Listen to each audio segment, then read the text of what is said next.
ಸಜ್ಜನ ಬಂಧುಗಳೇ, ನೊಂದ ಮನಸ್ಸಿಗೆ ಸಂಜೀವಿನಿಯಾಗಿರುವ ಈ ಧ್ವನಿಗೆ ನಿಮ್ಮದೊಂದು ಲೈಕ್ ಇರಲಿ. ಯಾರು ಸಮಯ ಸಾಧಕರಾಗಿ ಒಬ್ಬ ವ್ಯಕ್ತಿಯನ್ನು ಮೋಸ ಮಾಡ್ತಾರೋ ಅವರ ಮೋಸಕ್ಕೆ ಸಮಯವೇ ಒಂದು ದಿನ ಅವರಿಗೆ ತಕ್ಕ ಪಾಠ ಕಲಿಸುತ್ತೆ.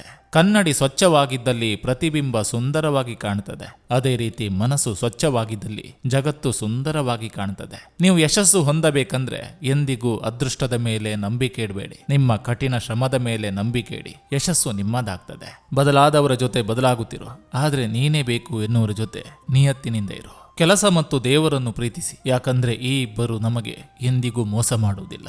ಮೋಸ ಮಾಡಿ ಶಿಕ್ಷೆ ಅನುಭವಿಸಿದವರಿಗಿಂತ ಸಹಾಯ ಮಾಡಿ ಶಿಕ್ಷೆ ಅನುಭವಿಸಿದವರೇ ಹೆಚ್ಚು. ಬದುಕು ದುಬಾರಿ ಅಲ್ಲ, ಬದುಕಿನ ದಾರಿಗಳು ದುಬಾರಿ. 100 ಗುರುಗಳು ಸೇರಿ ಕಲಿಸಲಾಗದ ಅದೆಷ್ಟೋ ವಿಚಾರಗಳನ್ನು ಸಮಯವೆಂಬ ಒಂದೇ ಒಂದು ಶಕ್ತಿ ಕಲಿಸಿಬಿಡ್ತದೆ. ಕಹಿ ಅನಿಸಿದ್ರು ಇದೇ ಸತ್ಯ.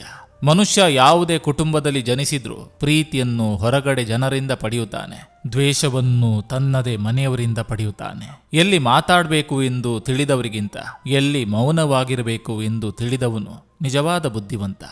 ರೂಪ ಮತ್ತು ರೂಪಾಯಿ ಯಾವುದು ಶಾಶ್ವತವಲ್ಲ, ಮನುಷ್ಯನ ಗುಣ ಒಂದೇ ಶಾಶ್ವತ. ನಿಮ್ಮಲ್ಲಿ ಕ್ಷಮಾಗುಣವಿದೆ ಎಂದ್ರೆ ನೀವು ಬಲಾಢ್ಯ ವ್ಯಕ್ತಿ. ಯಾಕಂದ್ರೆ ದುರ್ಬಲ ಮನಸ್ಸಿನವರಿಗೆ ಕ್ಷಮಿಸುವ ತಾಕತ್ತು ಇರೋದಿಲ್ಲ.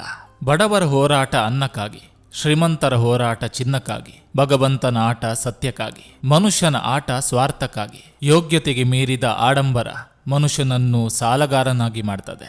ಜಗಳವಾಡದೇ ಇರುವ ಪ್ರೀತಿಗಿಂತ ಜಗಳವಾಡಿ ಮತ್ತೆ ಒಂದಾಗುವ ಪ್ರೀತಿಗೆ ಹೆಚ್ಚು ಕಿಮ್ಮತ್ತು. ಯಾಕಂದ್ರೆ ಅಲ್ಲಿ ಸಿಟ್ಟಿಗಿಂತ ಸೋಲುವ ಹಂಬಲವೇ ಹೆಚ್ಚು. ಸಜ್ಜನ ಬಂಧುಗಳೇ, ಇದು ಇಂದಿನ ಸಂಚಿಕೆ ಅಂತ ಹೇಳ್ತಾ, ಈ ಸಂಚಿಕೆ ನಿಮ್ಗೆ ಇಷ್ಟವಾಗಿದ್ರೆ ದಯವಿಟ್ಟು ಒಂದು ಲೈಕ್ ಮಾಡಿ, ಜೊತೆಗೊಂದು ಕಮೆಂಟ್ ಮಾಡಿ. ಮತ್ತೆ ಮುಂದಿನ ಸಂಚಿಕೆಯೊಂದಿಗೆ ಅತಿ ಶೀಘ್ರದಲ್ಲಿ ನಿಮ್ಮನ್ನ ಭೇಟಿ ಆಗ್ತೇನೆ. ನಿಮ್ಮೆಲ್ಲರ ಮನಸ್ಸು ಪ್ರಶಾಂತವಾಗಿರಲಿ ಅನ್ನೋದು ಈ ವಾಹಿನಿಯ ಉದ್ದೇಶ.